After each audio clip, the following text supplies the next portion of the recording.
Hi, Otavia. Thanks for coming today. So first, before we begin, I would like to share some important information for the therapeutic process. And the first thing is about confidentiality. So I would like to know that you know that it's a safety place here, that we are covered by the confidentiality from the ethic codes. So feel free to share whatever you want, whatever you need with me, because I'm gonna be here inside this room, okay? And the other thing is about my role as a counselor. So I'm not here to tell you what you have to do or not. I'm here to enjoy with you in your self-awareness journey. So sometimes I will highlight some points that capture my attention, and I'm gonna bring it to you back, okay? So do you have any question? No? Okay. Good. So what brings you here today? What brings me here today is my fear of flying. I developed this PTSD of turbulence a couple of years ago, in 2019 to be precise.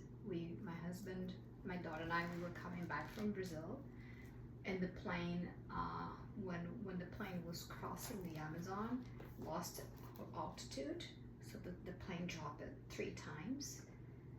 And then in my brain, so we had a turbulence because in that zone there are a lot of turbulence. Okay. And then the plane dropped it 3 times, and then I didn't feel my legs, I didn't feel my body. I felt like, my whole body was numb. I couldn't speak, and I started, shaking. Mm-hmm. And after that feeling that was so horrible, the feeling was like, I'm gonna die right now. And since that, I became afraid of flying, because I was afraid of happening the same thing. And then after that episode, we flew again in the end of the year. We went to, it was a short flight, because from Houston to Rio, it's about 9 hours. Then I had 3 episodes after this first one. And then the first flight after this episode was in Canada, when we were flying from our city to Toronto, which is a short flight, 4 hours. Then it started turbulence, and my brain was like, okay, the same thing's gonna happen. Okay. And then I was like, the same feelings, but it was worse. That time I was like speaking loud, and then I told my husband, like, I couldn't breathe. I was like, something's suffocating me, I can't breathe, my body, start shaking, get all the same feelings, but exacerbated, like way worse. And then I had that for like few minutes, like you lose track of time, right? So I don't know how many minutes I was in that situation, but it was horrible. I had my watch, because at that time, I don't have that anymore, but I had an alarm. Every time my heartbeat went above 160, I would get a beep. So the alarms went off, because my heartbeat went to more than first 180, and then went more than 200. Oh my God. And I wasn't in a chair, I was sitting, I was not standing anything. So I think, and then my husband's like, stop checking your watch, stop. And it was horrible. And then that was the second time, and the third time was when we were flying to Hawaii.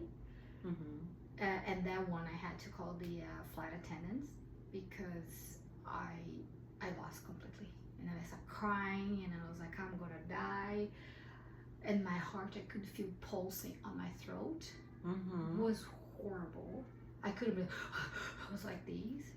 And then she came, she's like, I cannot help you because we're in the middle of a turbulence, so buckle up.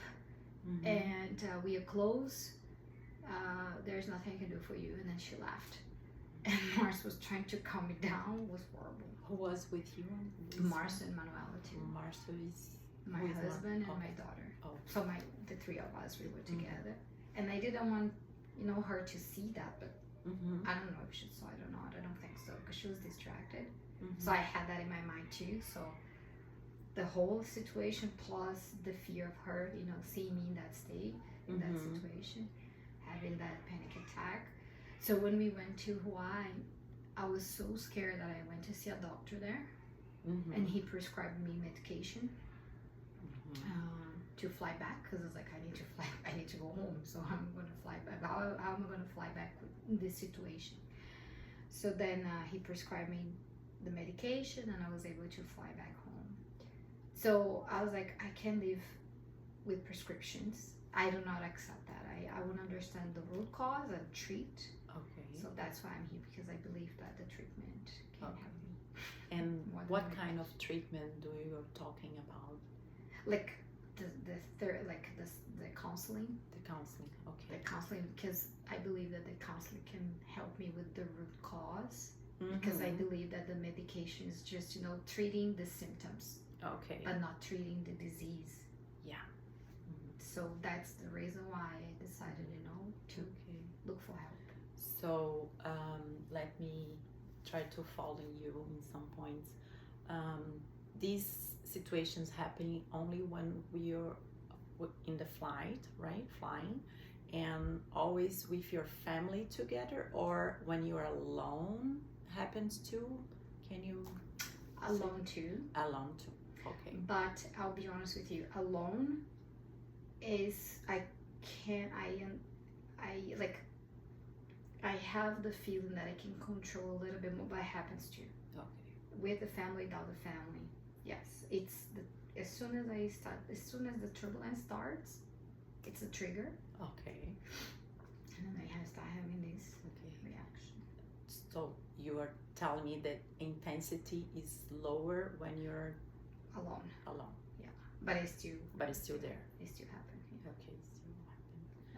And you also told me that you're in. How long have you been in therapy or counseling? I have been Process. in and out, I would say, like my whole life. I started my first session when I was 14. 14 years. Okay. Because my dad and my mom, like, they had a very, very crazy marriage. My dad was drug addicted and drug dealer. Mm-hmm. So my dad, we had some episodes of home and domestic violence. My parents would fight in front of me since the age 3. I don't have recollection of when they started fighting, to be honest with you. And I started intervening. I was the one like separating the fights and calm down my dad. So if I was not at home, my feeling was that they would kill themselves. So my whole childhood, I had to be at home in my mind to protect my mom. Okay. So it was very violent. And then at the age of 14, the police came to my house 3 times. And then when I was 14, the police came, and then I thought that my dad would go to jail. Mm-hmm. So I started seeing a therapist because of that, because I had a panic attack. That was the first time I had a panic attack, I think. Because it's the same feelings. It's the now. same feelings that you. Now that I can, put 2 and 2 together. Because for many years, I never had, like, I had a lot of anxiety crises when I was a child. Like, the pain in the belly, something bad is gonna. I always expected something bad to happen my whole childhood. So your body is always warning you that something is going to happen. Always in alert. Okay. Never rest. No. Something bad's gonna happen. If you're not at home, something bad's gonna happen. The police gonna come, is gonna get you, daddy. And then so at 14, the police came to our house. They did a search. They couldn't find anything.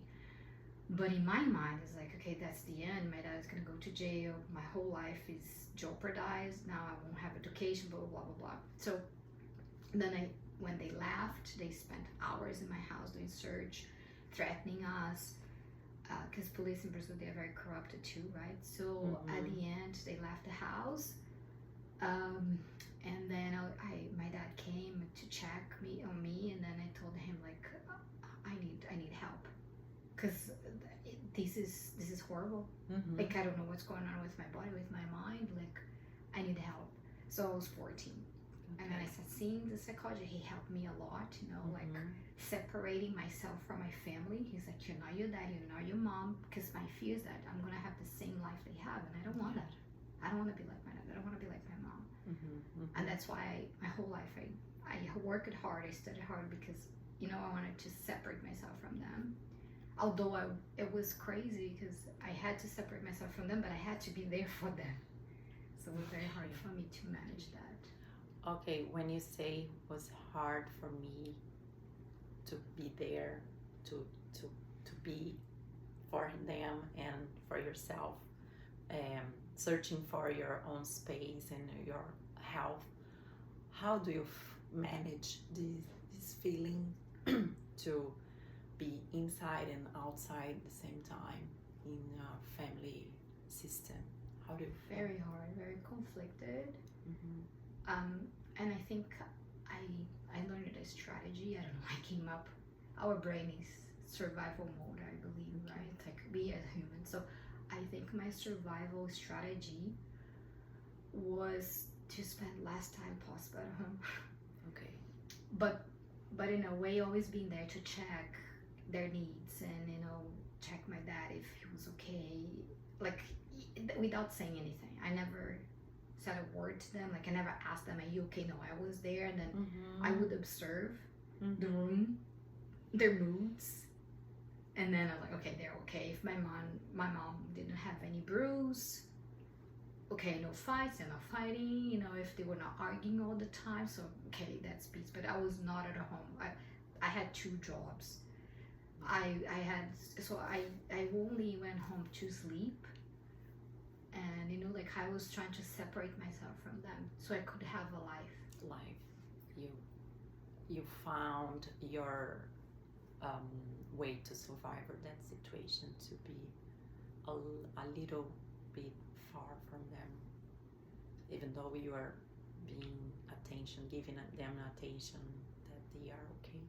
Yeah. That's a very tough situation to be when you're a child, or even when you're a teenager too. So I can see that you did a lot. So at the same time that you have to be you having to taking care from the others. So that was hard, because and then now that you're an adult and you have a child, exactly what you're saying, like, they were the one to be responsible, taking care of me, but that paper inverted.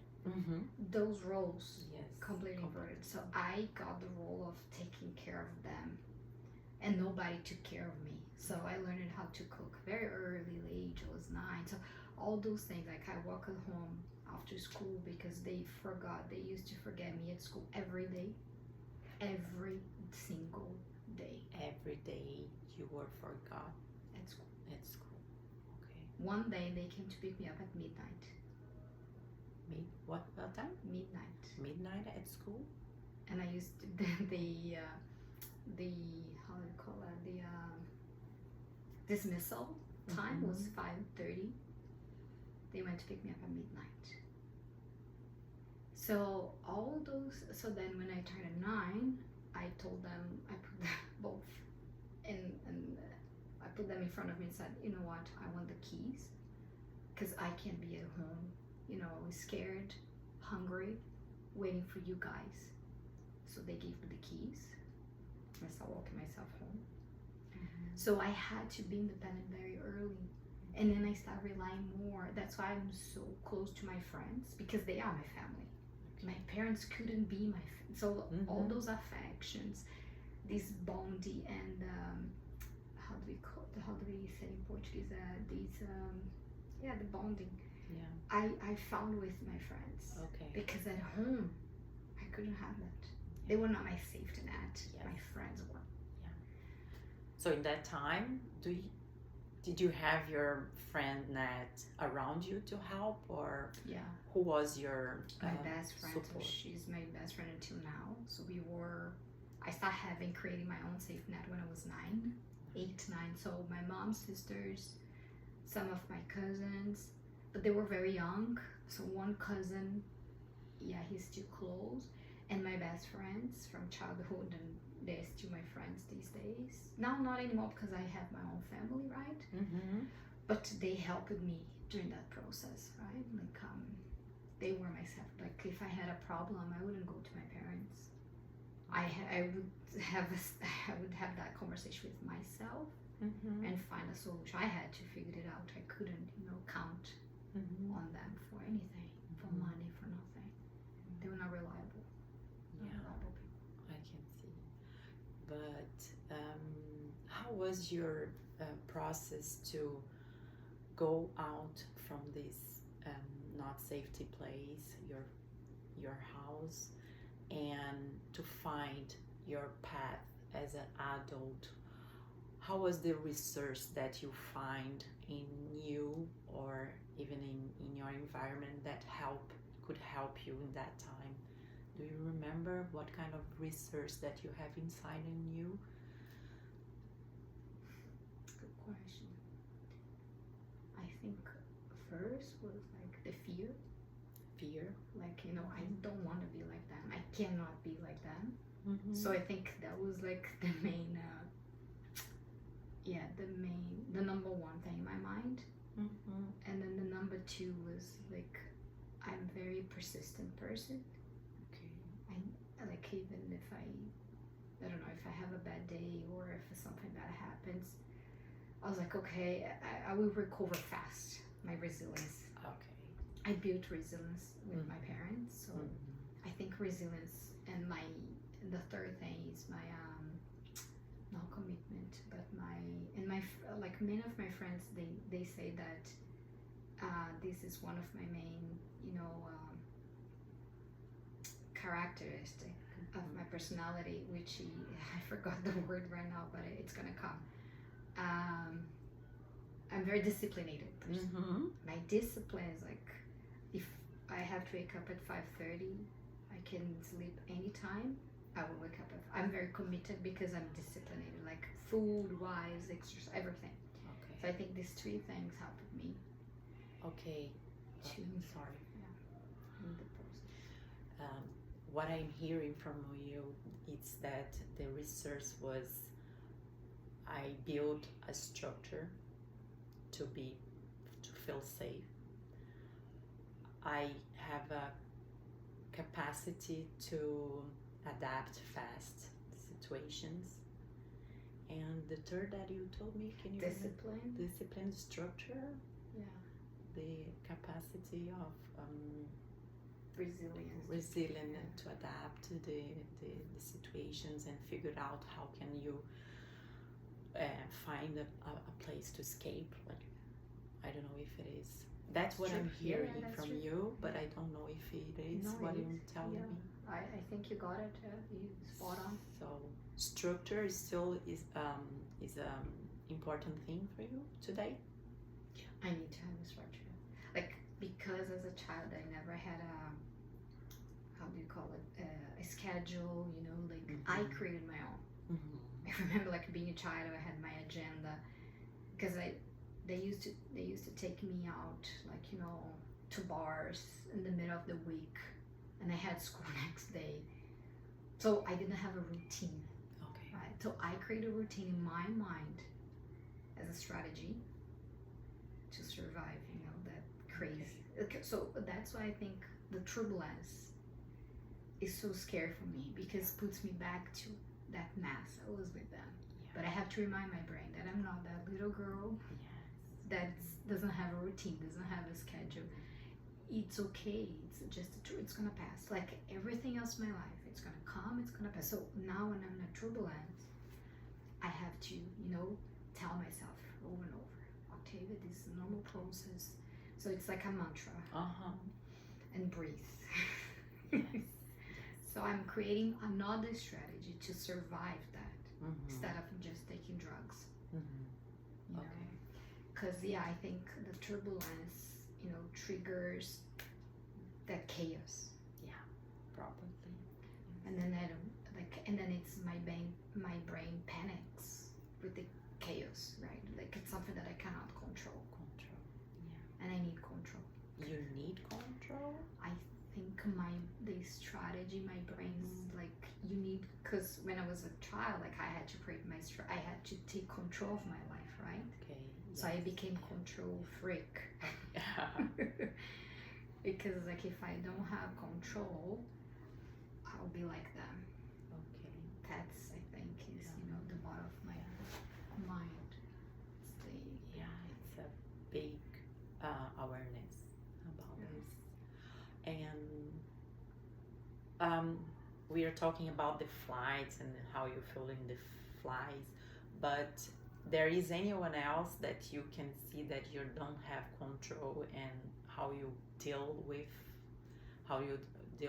in your emotions when you don't have control in another situations?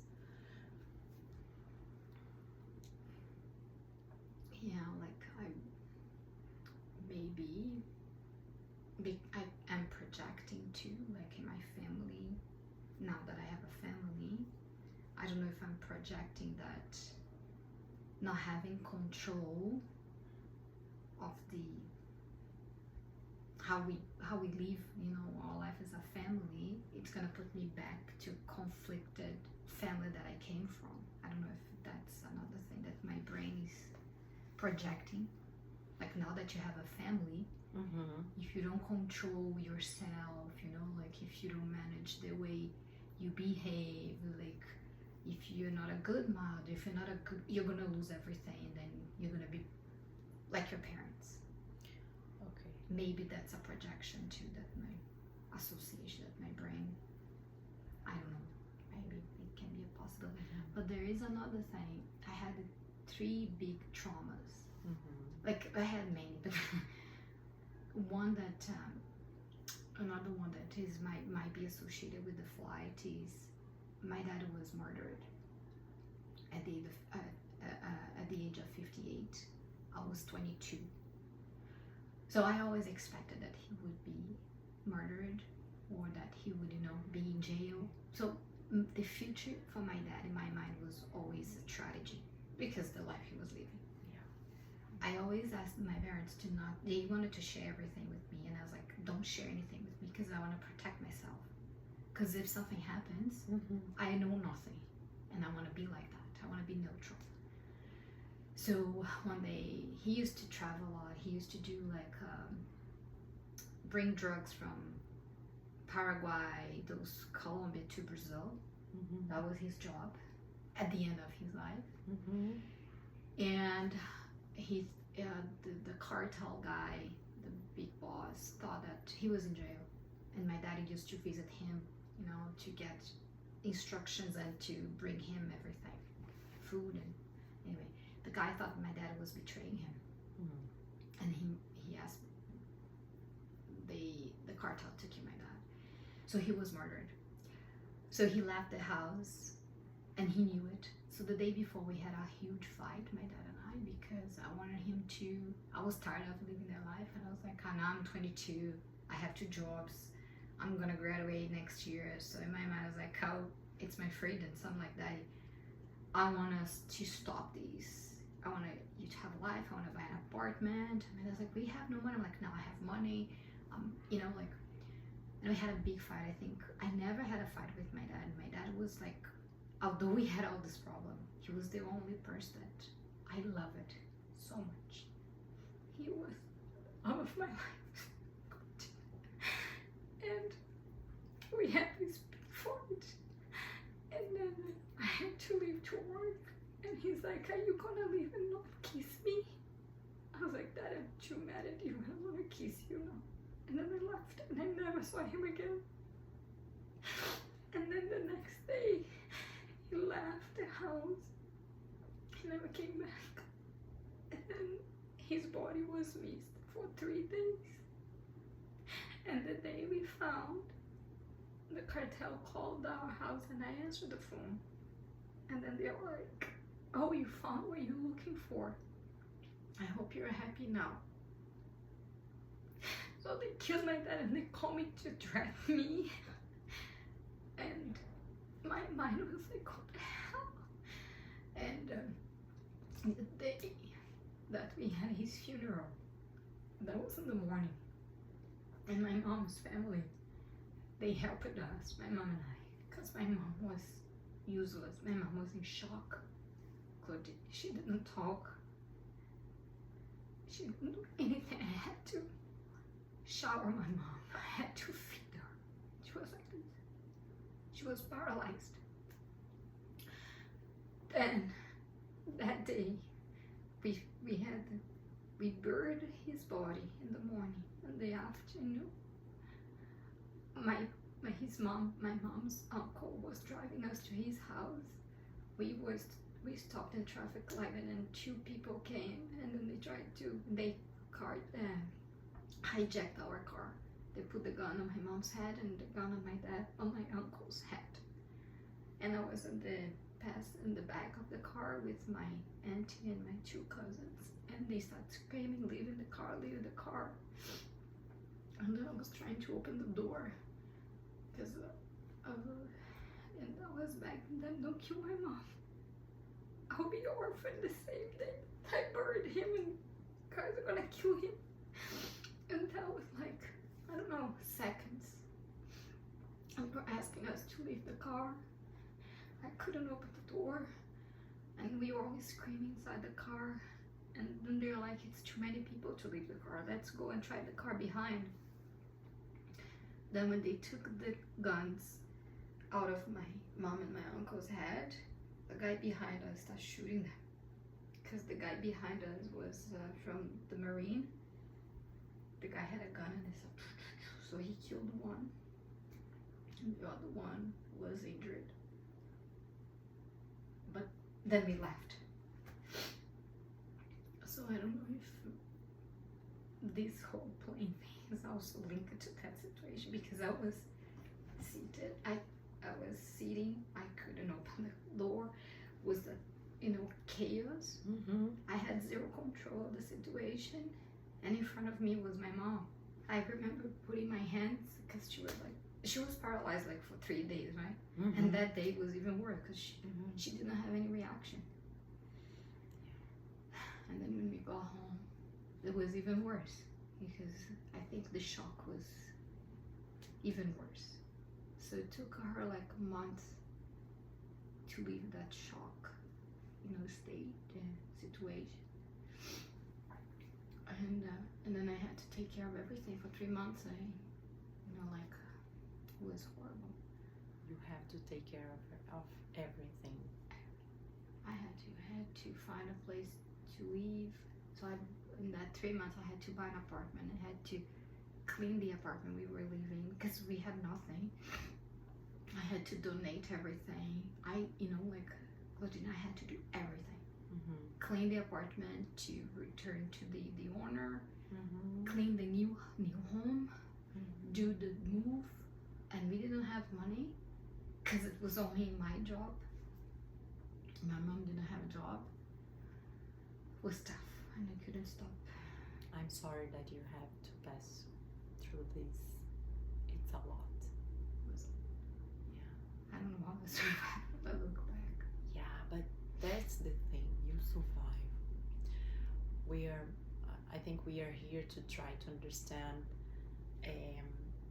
how was the things that you have to build in you that take care of your own life, because this is where you find your powerful, your strength to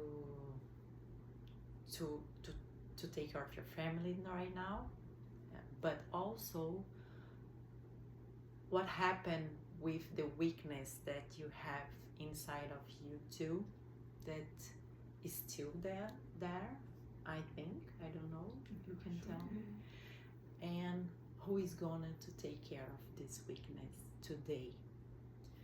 What do you expect that to be today, or take care of you in this way?